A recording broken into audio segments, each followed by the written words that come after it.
What is up, dudes? It's JamieEHILLS. Got another Medal of Honor gameplay for you guys. It's on the map Kandahar Marketplace. A nice team assault, 37 on 8. I'm going to let you guys watch this footage. This isn't the reason why I'm here. I have some fresh news. Josh Olin, the community manager for Treyarch, has been running a segment on his Twitter account called Ask JD. And what Call of Duty community members could do is ask him any question they like regarding Black Ops. And he was doing his best to answer these questions. Now, some of the questions I were asked were ones that I had on my mind, and the answers that were given have got me really excited about the release of this game. So I'm going to get into some of the questions and answers that caught my eye, and I think that you guys would want to know. Now, my last video I posted, which was yesterday, was a video addressing the question I got asked a lot, and that was, should I wait for the release of Black Ops, or should I buy Medal of Honor now? And I gave my pros and cons for each of the game and my thoughts, so go and check it out if you haven't already.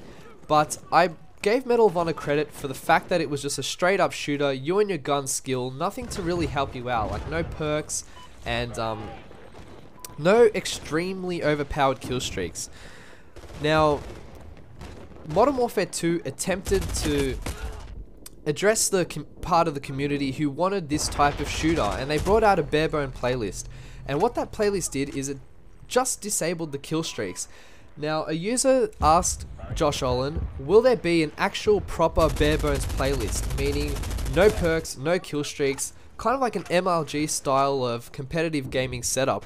And Josh Olin replied, yes, there will be a proper, true Barebones playlist. So that's pretty exciting, and I think it's going to render Medal of Honor obsolete pretty quickly, because if you feel like playing some Call of Duty, if you feel like playing a game that doesn't have any bullshit perks or no bullshit kill streaks, then there's more of a chance you'll play Call of Duty because it's got a lot more game modes, a lot more maps, and most likely all your friends will have this game as well. So yeah, I can see how Medal of Honor is going to grow old pretty quickly with the release of Black Ops now.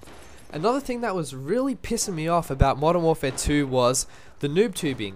So we all know that they've taken out one-man army from Black Ops, but it's also just been announced that there will be a time delay from spawn for when a game matches for when you can use your noob tube. So, you know, I can relate this best to Search and Destroy.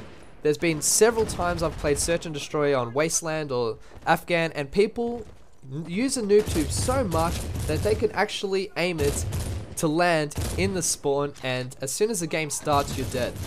And that would just piss me off too much. I couldn't handle waiting 3 minutes to, you know, the next game starts just for the same thing to happen again. So what they've done is they've implemented a kind of system what they do for the kill streaks. So for example, if Modern Warfare 2 you're playing Search and Destroy, you have a Predator missile, there's about a 10-second delay before you can actually use it. So it allows people to spread out of their spawn.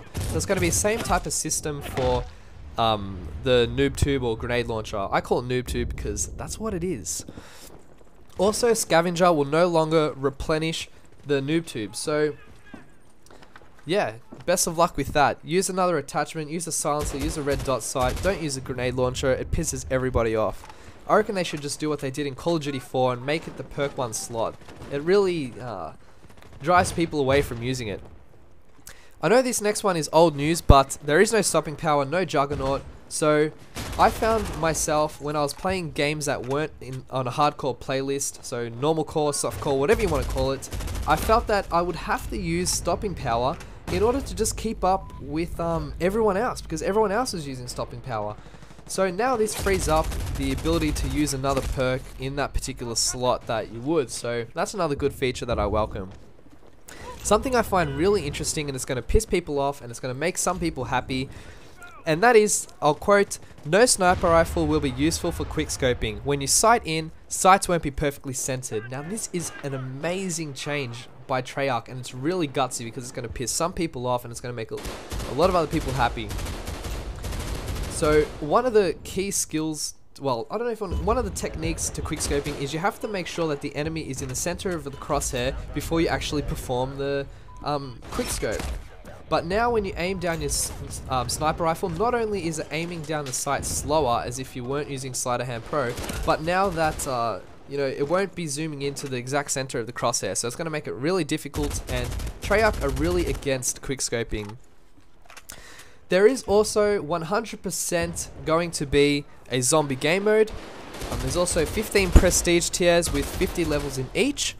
There's no tanks, and kill streaks do not count towards each other. Now, this is something that I've been a culprit of doing, and I'm sure all of you out there who have played Modern Warfare 2 do the same thing.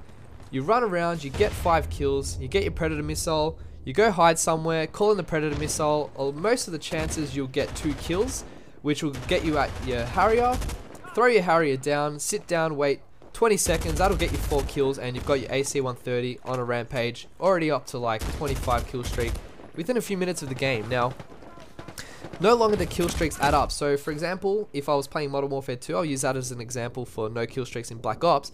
If you got your Predator missile and it got you 2 kills, sure, you'd have 7 kills, but you'd have to get 2 additional gun kills or equipment kills in order to actually get the next kill streak. So that's a welcome thing for me as well. It's going to be more difficult for people to get higher scores, and it puts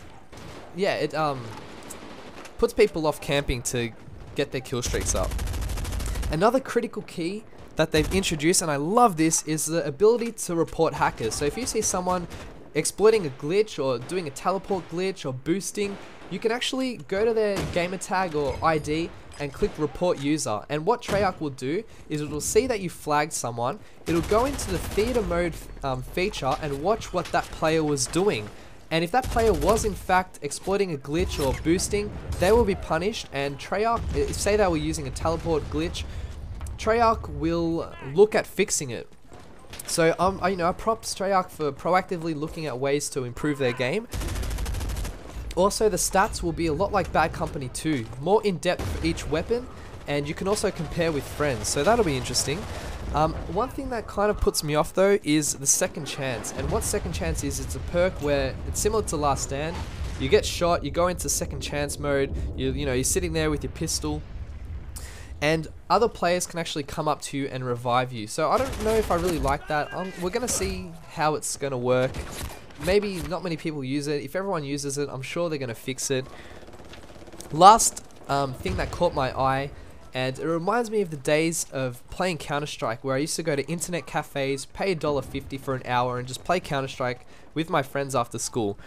When I got home though, I didn't have access to the internet on my computer.